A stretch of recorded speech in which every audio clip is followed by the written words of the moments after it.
వాక్యం వినబోతుండగా ప్రభు మనందరితో మాట్లాడినట్లుగా అందరూ కలిసి ఒకసారి ప్రభు సన్నిధిలో ప్రార్థన చేద్దాం. వాక్య భాగముల కొరకు, అలాగే వాక్యం బోధిస్తున్న నన్ను దేవుడు అభిషేకించి ఇక్కడ నిలబడి ఉన్న మనందరితో దేవుడు మాట్లాడినట్లుగా స్వరమెత్తి ప్రార్థన చేద్దాం.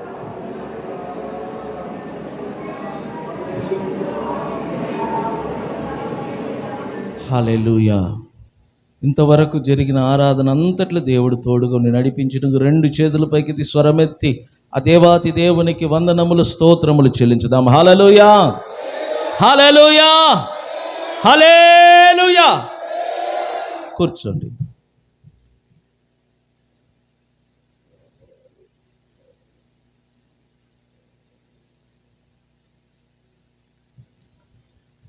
మంచిది ప్రియులారా,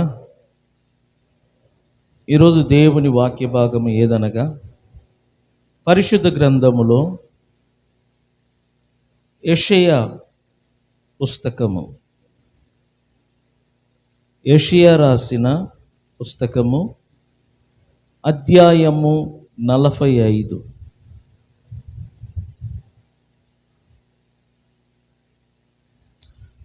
మూడో వాక్యాన్ని నేను చదువుతాను, జాగ్రత్తగా గమనించండి. యెషయా గ్రంథములో 45వ అధ్యాయము వాక్య భాగములు 3. పేరు పెట్టి నిన్ను పిలిచిన ఇశ్రాయేలు దేవుడనైన యెహోవాను నేనేనని నీవు తెలిసికొనున్నట్లు అంధకార స్థలములలో ఉంచబడిన నిధులను రహస్య స్థలములలోని మరుగైన ధనమును నీకిచ్చెదను. ఇది వాగ్దానము. దేవుడు వాగ్దానము చేస్తున్నాడు ఈ మాటల ద్వారా. ఆయన ఏమని వాగ్దానం చేస్తున్నాడంటే, అంధకార స్థలములలో ఉంచబడిన నిధులు. 2, రహస్య స్థలములలోని మరుగైన ధనమును నీకిచ్చెదను. పాత నిబంధనలో దేవుడైన యెహోవా ప్రవక్త అయిన యెషయా ద్వారా ఈ వాగ్దానములను రాసి పెట్టాడు. ఇంతకు దేవుడు ప్రవక్త ద్వారా ఈ వాగ్దానమును ఎవరికిచ్చాడు? దేవుడు ప్రవక్త ద్వారా ఎవరితో మాట్లాడుతున్నాడు? ఎవరిని గురించి ఆయన మాట్లాడుతున్నాడు? ఇంత గొప్ప వాగ్దానం దేవుడు ఎవరికి ఇస్తున్నాడు? చిన్న వాగ్దానం కాదు ఇది. అంధకార స్థలములలో ఉంచబడిన నిధులంట. ఏంటంటే చెప్పండి. అంధకార స్థలములలో ఉంచబడిన నిధులను రహస్య స్థలములలోని మరుగైన ధనమును నీకిచ్చెదను అని దేవుడు ప్రవక్త ద్వారా చెప్తున్నాడు. ఎవరితో చెప్తున్నాడు ఈ మాటను? ఈ అమూల్యమైన వాగ్దానమును దేవుడైన యెహోవా ఎవరికిస్తున్నాడు? అది మనం తెలుసుకోవాలంటే మొదటి వాక్యాన్ని చదివే తీరాలి. మీరు మొదటి వాక్యాన్ని జాగ్రత్తగా చూడండి. దేవుడైన యెహోవా ప్రవక్త అయిన యెషయా ద్వారా ఈ వాగ్దానాన్ని ఎవరికి ఇస్తున్నాడో ఈ మొదటి వాక్యాన్ని మనము జాగ్రత్తగా చదివితే మనకు అర్థమవుతుంది. నేను చదువుతాను, చూడండి. అతని పక్షమున జనములను జయించుటకు నేను అతని కుడి చేతిని పట్టుకొని ఉన్నాను. నేను రాజుల నడికట్టును విప్పెదను, ద్వారములు అతని ఎదుట వేయబడకుండా తలుపులు తీసేదను అని యెహోవా తాను అభిషేకించిన కోరేషును గురించి సెలవిచ్చుచున్నాడు. దేవుడు ఈ వాగ్దానమును ఎవరికిస్తున్నాడంటే కోరేషు అనే ఒక వ్యక్తిని గురించి ఆయన చెప్తున్నాడు ఇక్కడ. దేవుడు ఈ వాగ్దానమును కోరేష్ అనే వ్యక్తికి ఇస్తున్నాడు. కోరేషు అనే పదము హెబ్రీ భాష. హెబ్రీ భాషలో కోరేషు అనే పదాన్ని మన తెలుగులో తర్జుమా చేసినప్పుడు ఏమని పిలుస్తారంటే సాగు చేయువాడు. ఒక రైతు భూమిని సాగు చేస్తాడు కదా, దున్నుతాడు కదా, ఆ సాగు చేయటము, ఆ పని ఉంది చూసారా, ఆ పనికి పేరే కోరేషు అని అర్థం. ఈ పేరు కలిగిన ఈ వ్యక్తి పాడైన భూమిని, పాడైన స్థలములను సాగు చేయువాడని అర్థం. దేవుడు ఇతనికి వాగ్దానం ఇస్తున్నాడు. అంధకార స్థలములలో ఉంచబడిన నిధులను, రహస్య స్థలములలోని మరుగైన ధనమును నీకిచ్చేదను అని దేవుడైన యెహోవా కోరేషునకు వాగ్దానం చేస్తున్నాడు. ఇంతకు ఈ కోరేషు ఎవరు అనగా, బైబిల్లో వెళ్తే మీకు క్లియర్గా అర్థమవుతుంది. కోరేషు ఎవరు అనగా, ఎజ్రా గ్రంథము అధ్యాయము 1 వాక్యాన్ని చదివితే కోరేషు అనబడిన ఈ వ్యక్తి ఎవరు అనేది మీకు అర్థమవుతుంది. నేను చదువుతాను, మీరు జాగ్రత్తగా గమనించండి. ఎజ్రా గ్రంథము అధ్యాయం 1 వాక్య భాగములు 1, 2 నేను చదువుతాను. పారాసిక దేశపు రాజైన కోరేషు. కోరేషు ఒక రాజు. ఏ దేశానికి అతడు రాజు అంటే పారాసిక దేశపు రాజు అంట.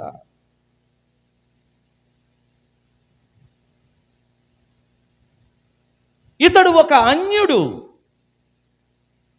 దేవుణ్ణి ఎరగని వాడు. ఇతడు ఒక గొప్ప రాజు.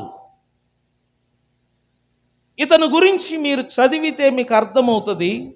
పారాసిక దేశపు రాజైన కోరేషు ఏలుబడిలో 1 సంవత్సరమందు ఇర్మియా ద్వారా పలకబడిన తన వాక్యమును నెరవేర్చుటకై యెహోవా పారాసిక దేశపు రాజైన కోరేషు మనసును ప్రేరేపింపగా అతడు తన రాజ్యమంతటా చాటింప చేయించి రాతమూలముగా ఇట్లు ప్రకటన చేయించేను.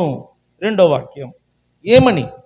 పారాసిక దేశపు రాజైన కోరేషు ఆజ్ఞాపించున్నది ఏమనగా, ఆకాశమందలి దేవుడైన యెహోవా లోకమందున్న సకల జనములను నా వశము చేసి యూదా దేశమందున్న యెరూషలేములో తనకు మందిరమును కట్టించమని నాకు ఆజ్ఞ ఇచ్చుచున్నాడు.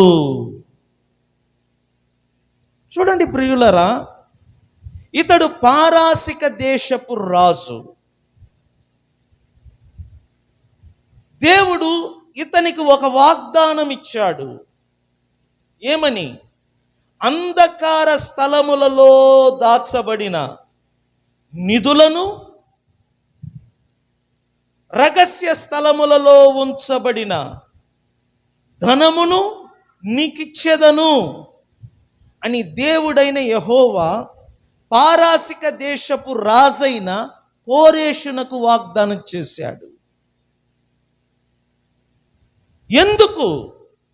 ఎందుకు అంటే యెరూషలేములో, ఏంటంటే చెప్పండి, యూదా దేశమందున్న యెరూషలేములో దేవునికి మందిరము కట్టించటానికి దేవుడు అంధకార స్థలములలో ఉన్న నిధులను, రహస్య స్థలములలో దాచబడిన ధనమును నీకిస్తానని వాగ్దానం చేశాడు. కేవలము యూదా దేశమందున్న యెరూషలేములో దేవుని మందిరము కట్టటానికి. ఇది చదువుతున్నప్పుడు నాకు అర్థమైంది ఏంటంటే, దేవుని కనుదృష్టి ఈ భూమి మీద ఉన్నది. దేవుడు ఈ భూమిని ఒక ఉద్దేశము కొరకు సృజించాడు. మీరు బైబిల్ను చదివి చూస్తే ఆదియందు దేవుడైన యెహోవా భూమి ఆకాశములను సృజించాడు. ఇక్కడ భూమి అనేది ఏకవచనముగాను, ఆకాశములు బహువచనముగాను రాయబడి ఉంది. దీనిని బట్టి మనం అర్థం చేసుకోవాలా, ఒకే ఒక భూమిని సృజించాడు, కానీ ఆకాశములు మాత్రము అనేకమైన ఆకాశములుగా దేవుడు సృజించినట్లుగా ఆదికాండం 1వ అధ్యాయము 1వ వాక్యమును చదివితే మనకు అర్థమవుతుంది. ఆదియందు దేవుడు భూమి ఆకాశములను సృజించెను. మరలా 2వ వాక్యాన్ని చదివితే ఆ భూమి నిరాకారముగాను శూన్యముగాను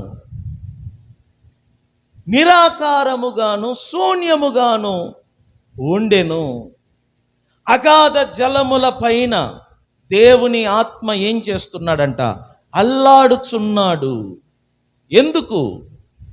నూతన సృష్టిని తన నోటి మాటల ద్వారా కలగ చెయ్యటానికి. మీరు మొదటి వాక్యములో చూస్తే దేవుడు భూమిని సృజించినట్లుగా చూస్తున్నాము, కానీ సృజించబడిన భూమి 2వ వాక్యములో నిరాకారముగా శూన్యముగా కనబడుతుంది. దేవుడు భూమిని సృజించేటప్పుడు నిరాకారముగా సృజించలేదు, శూన్యముగా సృజించలేదు. మరి ఆ భూమి నిరాకారముగా శూన్యముగా ఎలా సృజించబడ్డది, లేక మార్చబడ్డదా? ఇటువంటి ప్రశ్నలు వేసుకుంటే దానికి బైబిల్ ఇచ్చే ఒకే సమాధానం. యెషయా గ్రంథము 45వ అధ్యాయములో 18వ వాక్యాన్ని మీరు చదివితే అక్కడ క్లియర్గా రాయబడి ఉంది. ఏమని మనం చదివితే అర్థం చేసుకుందాం. చదువమ్మా. ఆకాశములకు సృష్టికర్త అయిన యెహోవాయే దేవుడు, ఆయన భూమిని కలుగజేసి దానిని సిద్ధపరచి స్థిరపరచెను. నిరాకారముగా ఉండునట్లు ఆయన దానిని సృజింపలేదు. చూడండి, నివాస స్థలముగా ఉండునట్లు ఆయన సృజించాడు. చాలమ్మా, ఇక్కడ క్లియర్గా రాయబడి ఉంది, దేవుడు భూమిని నిరాకారముగా సృజించలేదు. నిరాకారం అంటే ఆకారము లేని భూమి. దేవుడు సృజించేటప్పుడు భూమిని ఒక ఆకారముతో సృజించాడు, ఒక ఉద్దేశముతో సృజించాడు. కానీ 2వ వాక్యములో ఆ భూమి నిరాకారముగా శూన్యముగా మార్చబడ్డది. ఎవరి వలన అంటే సాతాను వలన, లూసిఫర్ వలన. చక్కని భూమి నిరాకారముగాను శూన్యముగాను మార్చబడ్డది. దేవుడు భూమిని సృజించినప్పుడు నిరాకారముగా సృజించలేదు, కానీ ఒక చక్కని ఆకారముతో సృజించాడు. దేవుని భూమిని సృజించినప్పుడు ఒక ఉద్దేశము కొరకు సృజించాడు. ఏమిటి ఆ ఉద్దేశం అంటే నివాస స్థలం అంట. ఏంటంటే చెప్పండి, నివసించటానికి ఒక అనుకూలమైన స్థలముగా ఈ భూమిని దేవుడు సృజించాడు. నివసించటానికి ఒక అనుకూలమైన స్థలముగా దేవుడు ఈ భూమిని సృజించాడు. కానీ సాతాను వలన, లూసిఫర్ వలన సృజించబడిన ఈ భూమి పాడైపోయినది. సృజించబడిన ఈ భూమి జలములలో ముంచివేయబడినది. సృజించబడిన ఈ భూమి సర్వనాశనమైనది. కారణం లూసిఫర్, అనగా సాతాను. అతని వలన నివాస స్థలముగా సృజించబడిన ఈ భూమి సర్వనాశనమైనది. ఈ భూమిని దేవుడు ఒక నివాస స్థలముగా ఉండటానికి సృజించాడు. ఎవరికి నివాస స్థలముగా ఉండటానికి? నంబర్ 1, దేవునికి నివాస స్థలముగా ఉండటానికి, 2 ఆయన స్వరూపములో ఆయన పోలిక చొప్పున సృజించబడిన మనుషులకు ఈ భూమి నివాస స్థలముగా ఉండటానికి దేవుడు సృజించాడు. దేవుడు భూమిని సృజించి నరులకు అనుగ్రహించాడు. దేవుడు భూమిని సృజించి నరులకు అప్పగించాడు. ఎందుకంటే నరులు ఈ భూమిలో నివసించాలి, ఆ నరుల మధ్య దేవుడు నివసించాలి. ఇదేనండి ఈ భూమి పట్ల దేవుని చిత్తం. కానీ ఈ భూమి పాడైపోయినది సైతానును బట్టి. ఈ భూమి నిరాకారముగా శూన్యముగా పాడైపోయినది. ఈ భూమి దేవుని కోపమునకు, దేవుని ఉగ్రతకు బలి అయినది. దేవుడు తన కోపముతో ఈ భూమిని జలములో ముంచివేశాడు. ఇవన్నీ వివరించాలంటే సమయము సరిపోదు. కాబట్టి నేను క్లుప్తముగా చెప్పాలనుకుంటున్నాను. తన నివాస స్థలము భూమిలో ఉండాలని దేవుడు కోరుకుంటున్నాడు. తన స్వరూపములో తన పోలిక చొప్పున సృజించబడిన నరుల మధ్య ఆయన ఈ భూమిలో నివాసము చేయాలని ఆ దేవాతి దేవుడు కోరుకుంటున్నాడు. అందుకనే పాడైన ఈ ప్రపంచాన్ని, పాడైన ఈ లోకమును, పాడైన ఈ భూమిని తిరిగి ఆయన సృజిస్తున్నాడు, తిరిగి ఆయన కలగజేస్తున్నాడు తన నోటి మాటల ద్వారా. దీనిని రీక్రియేషన్ అంటారు, మరలా సృజించటం. దేవుడు తన నోటి మాటల ద్వారా వెలుగును కలగజేశాడు, భూమిని కలగజేశాడు. 6 దినములు ఈ సృష్టిని కలగజేసి 6వ దినమున నరుణ్ణి కలగజేశాడు. నరునికి సాటి అయిన సహాయకురాలుగా ఉండటానికి స్త్రీని కలగజేశాడు. వారి ద్వారా ఈ భూమి అంతటా మనుషులతో నింపబడాలి అని దేవుడు కోరాడు. వారి మధ్యలో దేవుడు నివసించాలి, వారితో దేవుడు సహవాసం చేయాలని, అనుదినము వారితో మాట్లాడటానికి, అనుదినము వారితో వచ్చి సహవాసం చేయటానికి దేవుడు ఎంతగానో ఆశించాడు. కానీ అపవాది అయిన సాతాను సర్పములో ప్రవేశించి తినవద్దు అన్న పండును తినిపింపజేసి దేవుని మీద తిరుగుబాటుతనాన్ని, దేవుని మాటకు లోబడకుండా అవిధేయతను చూపించున్నట్లుగా అపవాది అయిన సాతాను మానవులను పతనము చేశాడు. వారి వలన మానవులు పాపులుగా చేయబడ్డారు. పరిశుద్ధమైన ఈ భూమి పాపమునకు బలి అయినది. తిరిగి దేవుడు ఈ భూమిని శపించాడు. తిరిగి ఈ భూమిని దేవుడు తన నోటి మాటలతో కోపముతో శపించాడు. ఆ శాపము ఈనాటి వరకు కూడా ఈ భూమిలో పనిచేస్తుంది. అందువలన దేవుడు భూమిలో స్వేచ్ఛగా నివసించలేకపోతున్నాడు. ఎందుకంటే దేవుడు పరిశుద్ధుడు. పాపము ఈ లోకములో ప్రవేశించటానికి ముందు దేవుడు ప్రతి దినము దిగి వచ్చి ఆదాముతో అవ్వమ్మతో మాట్లాడేవాడు. ప్రతిదినము వారితో సహవాసం చేసేవాడు. అనుదినము ఆదామును వచ్చి దర్శించేవాడు. ఈ రోజుల్లో దేవుని దగ్గరికి ప్రజలు వెళ్తున్నారు, కానీ పాపము రాకముందు దేవుడే ప్రజల దగ్గరికి వచ్చేవాడు. దేవుడే ఆదాము దగ్గరికి వచ్చేవాడు, దేవుడే అవ్వమ్మ దగ్గరికి వచ్చేవాడు. వారికి ఏ రోగము లేదు, ఏ బలహీనతలు లేవు, కక్షలు లేవు, పగ, ద్వేషము, అసూయ, అపవిత్రత అటువంటిది వారికి ఏమనేది కూడా తెలియదు.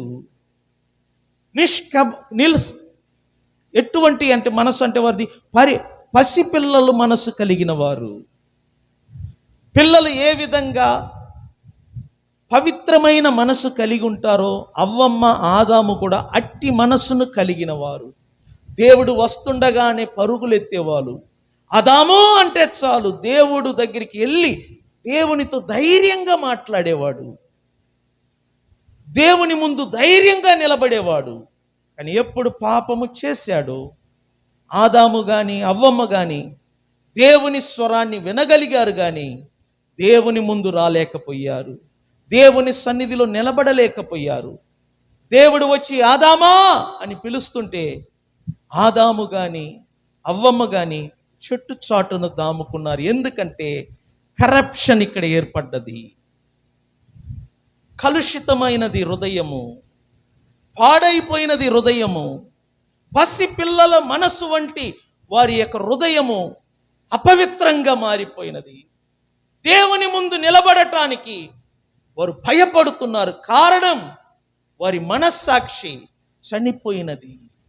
అనేక మంది మందిరానికి ఎందుకు రారంటే గిల్టీ ఫీలింగ్ అన్నమాట. చాలామంది చర్చికి రాలేకపోవటానికి మెయిన్ కారణం గిల్టీ ఫీలింగ్. నిందారోపణ అంటారు, ద్వేషం అంటారు, వారిని ఎత్తి పొడుస్తూ ఉంటుంది. అందుకే చాలామంది చర్చికి రారు. ఈ గిల్టీ ఫీలింగ్ అంట లోపల పని చేస్తూ ఉంటుంది. వారి తప్పుని ఎత్తి చూపుతూ ఉంటుంది, వారి పొరపాట్లను ఎత్తి చూపుతూ ఉంటుంది. వెలుగులోనికి వీరు ధైర్యముగా రాలేరు. అదేవిధంగా ఆదాము అవ్వ రాలేకపోయారు. వారి వలన ఈ మానవులందరూ పాపులుగా చేయబడ్డారు. కానీ దేవుని ఉద్దేశం ఏంటి? ఎందుకు దేవుడు భూమిని సృజించాడు? ఎందుకు దేవుడు మనుషులను సృజించాడు? మనుషులతో కలిసి ఆయన నివాసం చేయాలని కోరుకుంటున్నాడు. మీకు ఒక విషయం చెప్పానా? దేవుని కోరిక ఏంటి తెలిసిన? మనుషుల మధ్య నివసించాలి, మనుషుల మధ్య జీవించాలి, మనుషులతో కలిసి నివాసం చేయాలి. అదే ఆయన కోరిక. అందుకే మనుషులను పుట్టించాడు. కానీ ఈ మనుషులు అపవిత్రులుగా మారిపోయారు, పాపులుగా మారిపోయారు. దేవుడు మనుషుల మధ్య నివసించటానికి అవకాశం లేకపోయింది. కారణం, దేవుడు పరిశుద్ధుడు, మానవులు పాపాత్ములుగా మారిపోయారు. కాబట్టి వీరిని రక్షించటానికి, పరిశుద్ధపరచటానికి, వీరిని పాపము నుండి, శాపము నుండి, కోపము నుండి, నరకము నుండి విడిపించటానికి ఒక పరిశుద్ధుడు కావాలి. అందుకే దేవాతి దేవుడే మానవ రూపము దాల్చి మానవుడుగా యేసు అనే నామము ధరించిన వాడుగా లోకానికి వచ్చి శిలువ మీద మానవుల పాపము కొరకు చనిపోయాడు, రక్తము కార్చాడు. ఆయన కార్చిన రక్తమంట మనలను రక్షిస్తుంది, మనలను పవిత్రపరుస్తుంది, మనలను శుద్ధీకరిస్తుంది. దేవుని బిడ్డలారా, యేసు రక్తము సకల పాపము నుండి మనలను పరిశుద్ధపరుస్తుంది. కానీ యేసు ఈ భూమికి వచ్చేంత వరకు కూడా ఈ భూమి మీద పాపము కానీ, దయ్యములు కానీ, సాతాను కానీ విపరీతముగా పనిచేస్తున్నాడు. మనుషులు దేవుని సన్నిధి లేక, దేవుని ప్రసన్నత లేక, మందిరము లేక పాడైపోయారు, విపరీతముగా పాడైపోతున్నారు. జంతువుల కంటే హీనముగా మనుషులు పాడైపోతున్నారు. ఒక చిన్న మాట మీకు గుర్తు చేస్తాను. మనుషులు ఎంతగా పాడైపోయారో మీరు తెలుసుకోవటానికి చెప్తున్నాను. నిన్నటి దినము ఇంటర్నెట్లో ఒక చిన్న న్యూస్ చదివాను. అది ఉత్తర భారతదేశంలో జరిగిన ఒక సంఘటన. సెల్ ఫోన్లో ఒక చిన్న బాలుడు బూతు సినిమాలు చూస్తూ ఉన్నాడంట. ఆ బూతు సినిమాలను చూసి 8 సంవత్సర వయస్సులో ఉన్న తన చెల్లిని బలవంతం చేశాడు, రేప్ చేశాడు, చంపివేశాడు. ఇది తల్లిదండ్రులకు తెలియగానే షాక్ అయిపోయారు. కన్న బిడ్డ చనిపోయింది, చంపింది ఎవరో కాదు, కొడుకు హంతకుడయ్యాడు. కొడుకు చేతికి కన్న కూతురు బలి అయింది. ఈ విషయం బయటికి తెలిస్తే వాడి జీవితం పాడవుతుందని తల్లిదండ్రులు ఏం చేశారంటే ఆ హత్యను మరుగు చేసి తన బిడ్డ శవాన్ని బయట పారేశారు. బిడ్డ కనబడలేదని మరలా వీళ్ళే రిపోర్ట్ చేశారు. పోలీసులు వచ్చి పరిశోధిస్తే శవం దొరికింది. ఆ శవమును పరిశోధించారు, రేప్ చేయబడినది. ఎవరు ఏంటని పరిశోధిస్తే అప్పుడు బట్టబయలైనది ఆ చిన్నవాడే, ఆ ఇంటివాడే ఆ బిడ్డకు అన్నయ్యే రేప్ చేశాడు. చిన్నవాడు. ఆ హత్యను మరుగు చేయటానికి తల్లిదండ్రులే ఆ శవాన్ని బయట వేశారు. ఇవన్నీ చూస్తుంటే బాధ కలుగుతుంది, ఏడుపు వస్తుంది. ఎందుకంటే సమాజము రాను రాను ఎంతగా చెడిపోతుందో. పిల్లలు పెద్దలు తేడా లేదు ఈ రోజుల్లో. సైతాను ఎవరిని విడిచిపెట్టడం లేదు. ఒకప్పుడు మనుషులు మృగము కంటే ఘోరంగా జీవించారు. వరస లేదు, తల్లి తండ్రి వరస లేదు.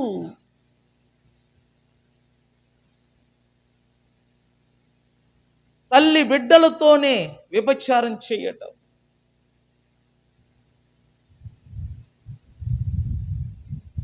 వరస లేదు, పెద్ద చిన్న అని వరస లేదు, తోబుట్టువులని వరస లేదు, అక్క తమ్ముళ్ళని వరస లేదు. చెడిపోయింది. ఒకప్పుడు అలాగనే మృగాల కంటే ఘోరముగా మనుషులు బ్రతికారు. ధర్మశాస్త్రము వచ్చేంత వరకు వరస లేకుండా జీవించారు. కానీ దేవుడు ఒక ధర్మశాస్త్రమును తీసుకుని వచ్చి దేవుని బిడ్డలకు నేర్పాడు, పద్ధతిని నేర్పాడు. మనుషులు ఎలా బ్రతకాలనో, మనుషులు ఎలా జీవించాలనో దేవుడే ఈ ప్రపంచానికి ధర్మశాస్త్రము ద్వారా నేర్పాడు. తల్లి అంటే ఏంటి, తండ్రి అంటే ఏంటి, తోబుట్టువులంటే ఏంటి, భార్య అంటే ఏంటి, భర్త అంటే ఏంటి, ధర్మశాస్త్రము ఈ ప్రపంచానికి నేర్పింది. దేవుడు ఇశ్రాయేలీలను ఏర్పరచుకున్నాడు. వారి మధ్యలో ప్రత్యక్ష గుడారమును నిర్మించి ఆ ప్రత్యక్ష గుడారములో నివసించటం ప్రారంభించాడు. కానీ ఎంతో కాలము ఆయన వారి మధ్యలో నివసించలేకపోయాడు. ఎందుకంటే ఇశ్రాయేలీలు తలవంచని ఒక ప్రజలు, మెడవంచని ప్రజలు. దేవుని మాటను వినగలుగుతున్నారు, వింటున్నారు, కానీ లోబడటం లేదు. అందువలన దేవునికి కోపం వచ్చి అనేక సార్లు ఇశ్రాయేలీలను కోపముతో నాశనం చేశాడు. తర్వాత సొలొమోను ద్వారా దేవుడు చక్కని మందిరాన్ని నిర్మించుకున్నాడు. ఎందుకు? అందులో నివాసం చేసి అందులో ఆయన నివసిస్తూ ఇశ్రాయేలీలను ఆశీర్వదించాలని. కానీ రాజులు చేసిన పాపము, ఏలుబడిదారులు చేసిన పాపము వలన దేవుడు నెబుకద్నెజర్ అనే రాజు ద్వారా సొలొమోను కట్టిన దేవాలయమును కూల్చివేశాడు. ఆ రోజు నుండి వారికి దేవాలయమే లేదు. యెరూషలేములో మందిరము లేదు. యెరూషలేములో మందిరము కూల్చివేయబడ్డది. ఎంతో సుందరముగా అందముగా కట్టిన ఆ దేవాలయం అంట కూల్చివేయబడ్డది. ఇశ్రాయేలీలందరూ బానిసలుగా బబులోను దేశానికి కొనిపోబడ్డారు. యెరూషలేము కాల్చివేయబడ్డది, పట్టణము పాడై ఉన్నది. అప్పుడు దేవుడైన యెహోవా యిర్మీయాతో మాట్లాడుతున్నాడు. నేను తిరిగి యెరూషలేము పట్టణమును కట్టెదను. 70 వారములు గతించిన తర్వాత యెరూషలేము పట్టణము కట్టబడును. యెరూషలేములో దేవాలయము మరలా కట్టబడును అని దేవుడైన యెహోవా యిర్మీయా ద్వారా మాట్లాడాడు. యిర్మీయా ద్వారా ఏ ప్రవచనము ప్రకటించబడ్డదో ఆ ప్రవచనములను నెరవేర్చుటకే దేవుడైన యెహోవా పారాసిక రాజైన కోరేషును ఏర్పరచుకున్నాడు. దేవుడు ఈ భూమిలో పని చేస్తున్నాడు. ఈ భూమిలో ఒక్కొక్కరి ద్వారా తన పని చేయించుకుంటున్నాడు. కోరేషు విగ్రహారాధికుడు.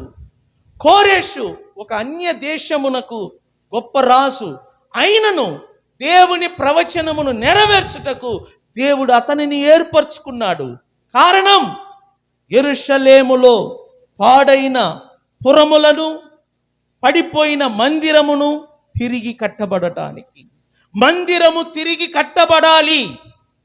అందులో దేవుడు మరలా నివసించాలి. అందులో దేవుడు ఉండి ఇశ్రాయేలీలను ఆశీర్వదించాలి. అందుకు ఒక రాజు, ఒక ప్రభుత్వము ఆయనకు అవసరమై ఉన్నది. అందుకనే కోరేషును ఏర్పరచుకున్నాడు. ఈ కోరేషు ఏమంటున్నాడో చూడండి. ఒక్కసారి ఎజ్రా గ్రంథాన్ని తీయండి, 1వ అధ్యాయం. ఆయన ఏమంటున్నాడో చూడండి, 2వ వాక్యములో. పారాసిక దేశపు రాజైన కోరెషు ఆజ్ఞాపించున్నది ఏమనగా, ఆకాశమందలి దేవుడైన యెహోవా, ఈ మాటను అందరు చదవండి, ఏమంటున్నాడు? లోకమందున్న సకల జనములను నా వశము చేసి. దేవుడంట లోకములో ఉన్న మనుషులను కోరెషు రాజు వశము చేశాడంట. దాని అర్థం ఏంటంటే, ఈ భూమిలో రాజులైన, మంత్రులైన, మినిస్టర్లైన దేవుడు ఏర్పరచుకుంటేనే ఒక మనిషి మినిస్టర్ కుర్చీలో కూర్చోగలడు. మనుషులందరినీ దేవుడు మాత్రమే ఒక రాజు వశములో చెయ్యగలడు. దేవుడు కోరెషుని ఏర్పరచుకున్నాడు. లోకమందున్న సకల జనములను ఆ రాజైన కోరెషు వశము చేశాడు. ఎందుకంటే యెరూషలేములో మందిరము కట్టబడటానికి. అందుకే దేవుడైన యెహోవా యెషయా ద్వారా కోరెషు గురించి ఇలా మాట్లాడుతున్నాడు. యెషయా గ్రంథము 44వ అధ్యాయం.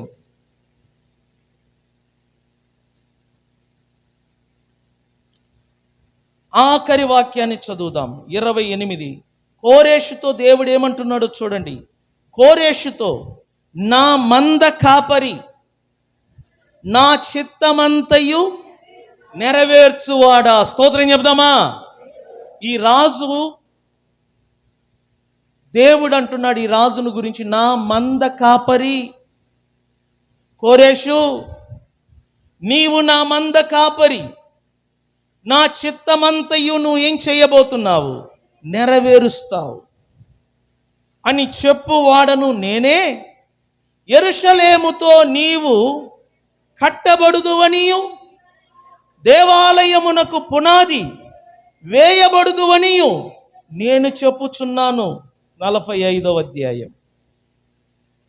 అతని పక్షమున జనములను జయించుటకు నేను అతని కుడి చేతిని, ఎవరి కుడి చేతిని? కోరెషు కుడి చేతిని ఎవరు పట్టుకొని ఉన్నారంట? దేవుడు. దేవుడు అంటున్నాడు, నేను అతని కుడి చేతిని పట్టుకొని ఉన్నాను. నేను రాసుల నడికట్లను విప్పెదను, ద్వారములు అతని ఎదుట వేయబడకుండా తలుపులు తీసేదను అని యెహోవా, ఎవరు అభిషేకించిన? దేవుడు అభిషేకించిన కోరెషు. అంటే దేవుని చేత కోరెషు ఏమయ్యినవాడట? అభిషేకించబడ్డాడు. స్తోత్రం చెప్పండి గట్టిగా. దేవుని చేత కోరెషు అభిషేకించబడ్డాడు. దేవుడు కోరెషు కుడి చేతిని పట్టుకుని ఉన్నాడు. కోరెషు ఎదుట ద్వారములు తెరవబడి ఉన్నది. 2వ వాక్యంలో చూడండి, దేవుడు అంటాడు కోరెషుతో, నేను నీకు ముందుగా పోవచ్చు, మెట్టగా ఉన్న స్థలములను సరాలము చేసేదను, ఇత్తడి తలుపులను పగలగొట్టుదను, ఇనుప గడియలను విడగొట్టెదను. పేరు పెట్టి నిన్ను పిలిచిన ఇశ్రాయేలు దేవుడనైన యెహోవాను నేనే అని నీవు తెలుసుకొనున్నట్లు అంధకార స్థలములలో ఉంచబడిన నిధులను,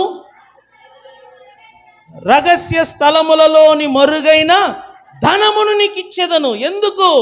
నువ్వు లగ్జరీగా జీవించు అని చెప్పటానికి కాదు. ఎందుకు దేవుడు కోరెషును అభిషేకించాడు? ఎందుకు దేవుడు కోరెషును చూసి నా మంద కాపరి అన్నాడు? ఎందుకు దేవుడు కోరెషు కుడి చేతిని పట్టుకొని నడిపిస్తున్నాడు? ఎందుకు కోరెషు ఎదుట దేవుడు ప్రతి ద్వారములను తెరిచాడు? ఎందుకు దేవుడు లోకమందున్న జనములను ఎవరి వశము చేశాడు? కోరెషు వశము చేశాడు. ఎందుకు దేవుడు ఇలా అంటున్నాడు? నీవు వెళ్ళుచున్న మార్గములన్నిటిలో నేను నీకు ముందుగా పోవచ్చు, మెట్టలైన స్థలములను ఏమన్నాడు చెప్పండి? ఏమన్నాడు? స్థలములను సరాలము చేయుచు ఇత్తడి తలుపులను పగలగొట్టెదను, ఇనుప గడిలను విడగొట్టేదను. ఎందుకు అన్నాడు? ఎందుకంటే అతని ద్వారా యెరూషలేములో మందిరము కట్టబడటానికి. ఇప్పుడు వినండి, దేవుని ఉద్దేశం ఏంటంటే ఈ లోకములో ఆయన కొరకు మందిరము కట్టబడాలి. అనగా నివాస స్థలము, దేవుడు నివసించే స్థలాన్ని మందిరం అంటారు, గుడి అంటారు, ఆలయం అంటారు. ఈ భూమిలో ఆయనకు ఒక నివాస స్థలము కట్టబడాలి. పాడైన మందిరము కోరేషు ద్వారా కట్టబడాలి. అందుకోసమే కోరేషును ఏర్పరచుకున్నాడు, అభిషేకించాడు. అందుకోసమే దేవుడు అంటున్నాడు, నీకు మరుగైన ధనమును ఇస్తానంటున్నాడు, నీకు నిధులను ఇస్తానంటున్నాడు. ఎందుకంటే ఆ ధనము ద్వారా, నిధుల ద్వారా దేవుని మందిరము కట్టబడాలి. దేవుని బిడ్డలారా, కొంతమందిని దేవుడు ఎందుకు ఆశీర్వదిస్తున్నాడు? కొంతమందికి ఎందుకు రాబడిని ఇస్తున్నాడు? కొంతమంది కుటుంబంలో రాబడి సంవత్సరం ఎందుకు పెరుగుతుంది తెలుసా? ఆ రాబడితో మీరు లగ్జరీగా బ్రతకటానికి కాదు. ఆ రాబడితో మీరు స్థలాలు, పొలాలు, ఇల్లులు కట్టుకోవటానికి కాదు. దేవుడు మీకెందుకు రాబడిని ఇస్తున్నాడంటే ఆ రాబడి ద్వారా, ఆ ధనము ద్వారా, మీ సంపాదన ద్వారా దేవుని మందిరము కట్టబడటానికి. ఎందుకు దశమ భాగములను దేవుడు తీసుకురమ్మన్నాడు? ఆయన మందిర పని కొరకు. ఎందుకు ఉత్సాహముగా కానుకలను మందిరానికి తీసుకురమ్మన్నాడు? పని కొరకు. దేవుని మందిరము, దేవుని నివాస స్థలము భూమిలో కట్టబడాలంటే దానికి ధనము కావాలి, దానికి డబ్బు అవసరం. సువార్త ప్రకటించబడాలన్న డబ్బు కావాలి, వాక్యము ప్రకటించబడాలన్న డబ్బు కావాలి, దేవాలయము కట్టబడాలన్న డబ్బు కావాలి, ఆరాధనలు జరగాలన్నా, వస్తువులు కొనాలన్నా డబ్బులు కావాలి.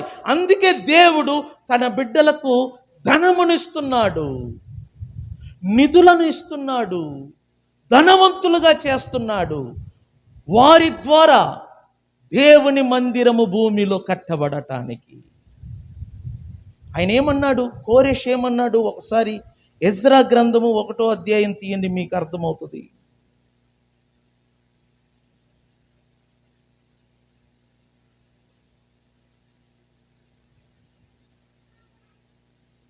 మూడవ వాక్యములో చూడండి, ఆయన అంటున్నాడు, కావున మీలో ఎవరు ఆయన జనులై ఉన్నారో వారు యూదా దేశమందున్న యెరూషలేమునకు బయలుదేరి యెరూషలేములోని దేవుని మందిరమును, అనగా ఇశ్రాయేలీయుల దేవుడైన యెహోవా మందిరమును మీరేం చెయ్యాలా? కట్టవలెను. ఎవరు దేవుని మందిరమును కట్టటానికి పూనుకుంటారో వారికి దేవుడు ఏమై ఉంటాడంట? స్తోత్రం చెప్తావా? అర్థం చేసుకోండి, ఎవరు దేవుని మందిరమును కట్టే పనిలో పాలు పొందుతారో, ఆ శ్రమలో, ఆ కష్టములలో ఎవరు పాలు పొందుతారో వారికి దేవుడు తోడై ఉంటాడు. వారికి రహస్య స్థలములోని ధనమును ఇస్తాడు. వారికి దేవుడు అంధకార స్థలములో ఉన్న నిధులను ఇస్తాడు. ఆ ధనము ద్వారా, ఆ నిధుల ద్వారా ఎవరు దేవుని పని చేస్తారో, దేవుని పనికి సహకరిస్తారో, దేవుని మందిరమును కట్టటానికి పూనుకుంటారో వారికి దేవుడు తోడై ఉండి వారిని, వారి కుటుంబాన్ని ఆశీర్వదిస్తాడు. సంగమా, మీరు, మీ పిల్లలు ఆశీర్వదించబడాలంటే దేవుని మందిర పనులలో మీరు పాలు పొందాలి. దేవుని మందిర పనులలో మీ చేయి పడాలి. మీ ఆర్థికములలో నుండి దేవుని మందిర పనికి మీరు తీసుకొని రావాలి. మీ దశమ భాగములు, మీ కానుకలు దేవుని మందిర పనికి మీరు తీసుకొని రావాలి. ఆయన మందిరము కట్టబడాలి. ఆయన సన్నిధి కట్టబడాలి. కోరేషు రాజు ప్రజలతో అంటున్నాడు, దేవుని మందిరము ఏమంటున్నాడు చూడు, మీలో ఎవరు ఆయన జనులై ఉన్నారో వారు యూదయా దేశమందున్న యెరూషలేమునకు బయలుదేరి యెరూషలేములోని దేవుని మందిరమును అనగా ఇశ్రాయేలీల దేవుడైన యెహోవా మందిరమును మీరేం చేయాలా? కట్టవలేను. అప్పుడు దేవుడు మీకేమై ఉంటాడు? తోడై ఉంటాడు. మరియు యెరూషలేములో నుండి దేవుని మందిరమును కట్టించుటకై ఏ అర్పణలంట? స్వేచ్ఛ అర్పణ. ఏంటంట చెప్పండి? స్వేచ్ఛ అర్పణను కాక ఆయా స్థలములలోని తమ యొద్ద నివసించు వారికి వెండి బంగారులు వస్తువులను పశువులను ఇచ్చి దేవుని పనికి ఏం చెయ్యాలంట? సహాయము చెయ్యవలేనని ఆజ్ఞాపించెను. సంగమా, అర్థం చేసుకో. అందుకే కోరేషు రాజును దేవుడు ఏర్పరచుకొని అతనికి ఇస్తున్నాడు వాగ్దానమును, ధనమును, నిధులను నీకిస్తాను. ఎందుకంటే యెరూషలేములో ఉన్న మందిరము కట్టబడటానికి. మీకు ఒక విషయం చెప్తున్నాను. ఇప్పుడు దేవుని ఆలయం అంట ఈ భూమిలో ఆత్మ మూలముగా కట్టబడుతుంది. వాక్యం ఎక్కడ ఉందంటే ఎఫెసీయులకు రాసిన పత్రిక అధ్యాయము 2.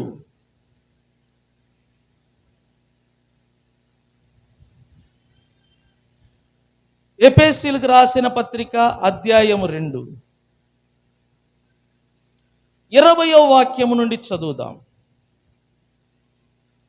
క్రీస్తు యేసే ముఖ్యమైన మూలరాయి ఉండగా అపోస్తులను ప్రవక్తలను వేసిన పునాది మీద మీరు కట్టబడి ఉన్నారు.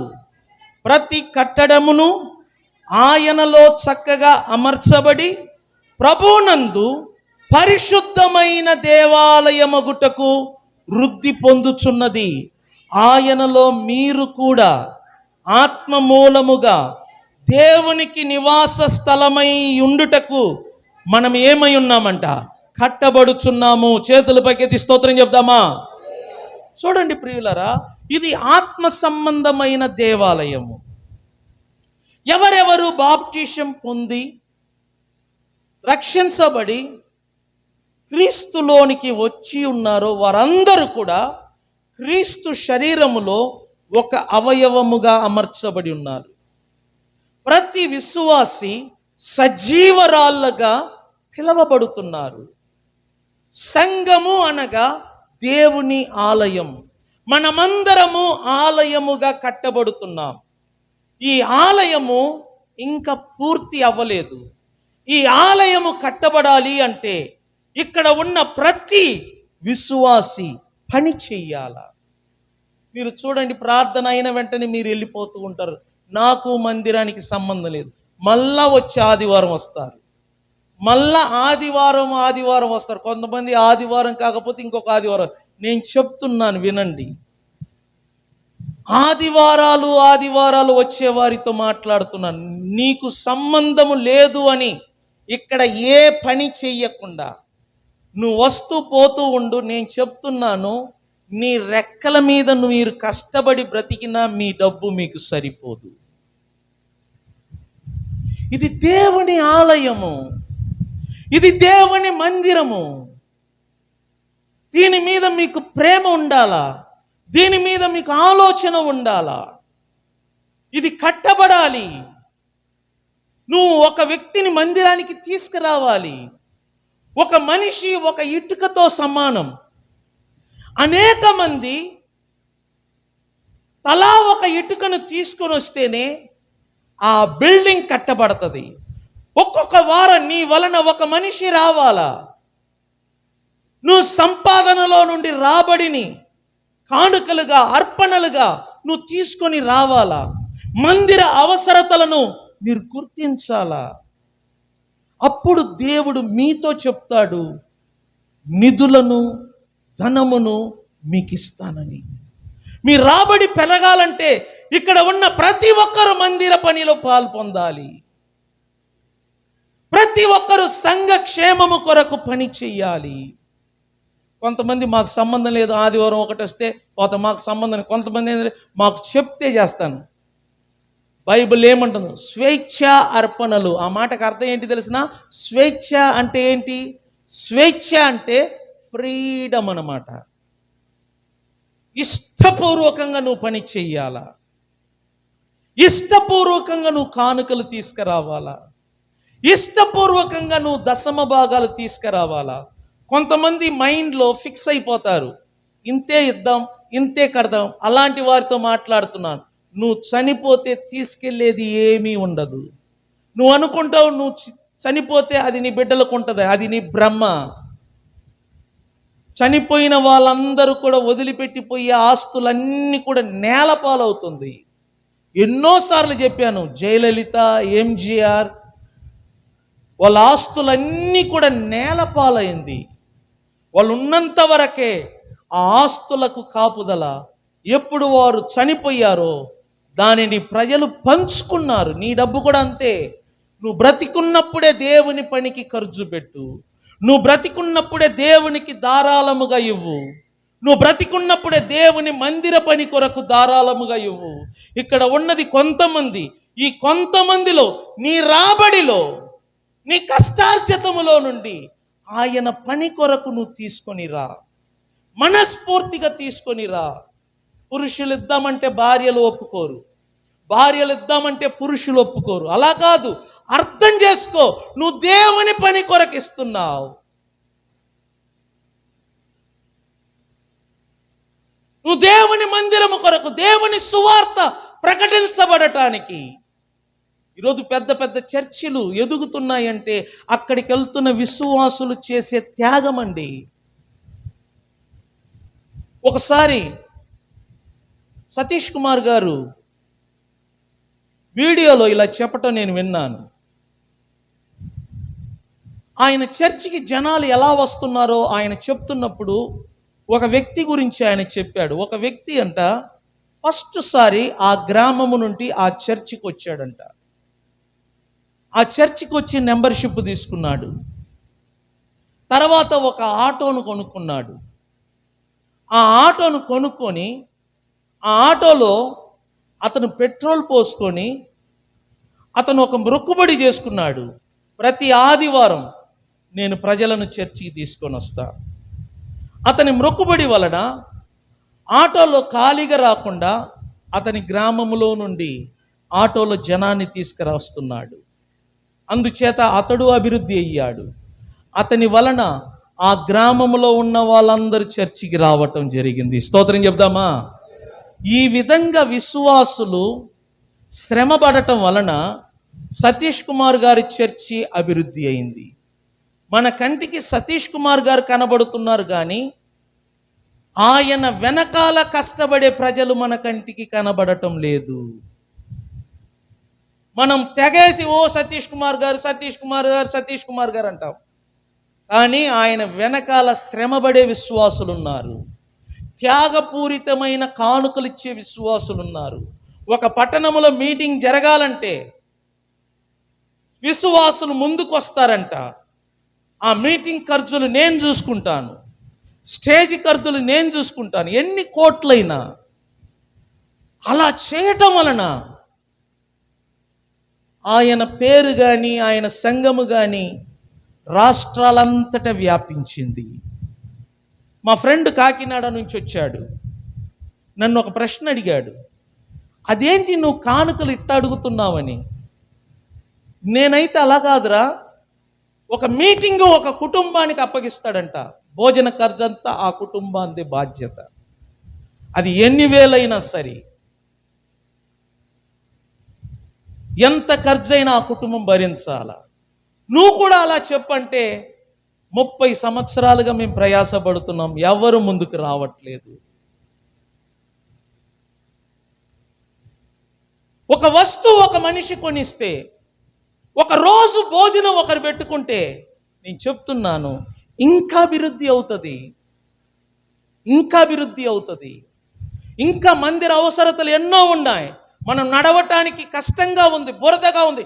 దీని గురించి ఆలోచించిన ఒక్క మనిషి కనబడట్లేదు. దాన్ని ఏం చేద్దాం, ఒక్క మనిషి అడగటం లేదు. పోనీ నేను డబ్బులు ఇస్తాను, మట్టి పోపించు, ఒక్క మనిషి అడగటం లేదు. అదే హిందూ దేవాలయం అయితే ప్రతి ఒక్కరు పూసుకుంటారు, కానీ జీవము గల దేవుని మందిరము ఆలయమునకు వస్తున్న వారు ఒక్కరు పట్టించుకోవటం లేదు. బాధకరంగా ఉంది. సంగమా, అర్థం చేసుకో. కోరేషును దేవుడు ఎందుకు అభిషేకించాడంటే, కోరేషుకు దేవుడు మరుగైన ధనమును నిధులను ఇస్తానని ఎందుకు వాగ్దానం చేశాడంటే, అతని ద్వారా యెరూషలేములో మందిరము కట్టబడటానికి. అదే వాగ్దానం మీ కుటుంబములో దేవుడు ఇవ్వాలి, మీ కుటుంబ జీవితాల్లో నెరవేర్చాలంటే మీరు మందిర కట్టడ విషయాల్లో పట్టించుకోవాలి. మందిరం పట్ల ప్రేమ ఉండాలి, సంఘము పట్ల ప్రేమ ఉండాలి. మనం అనుకుంటాం, అబ్బా ఆ చర్చికి 30,000 మంది వస్తున్నారు, 40,000 మంది. ఎట్లా వస్తారండి?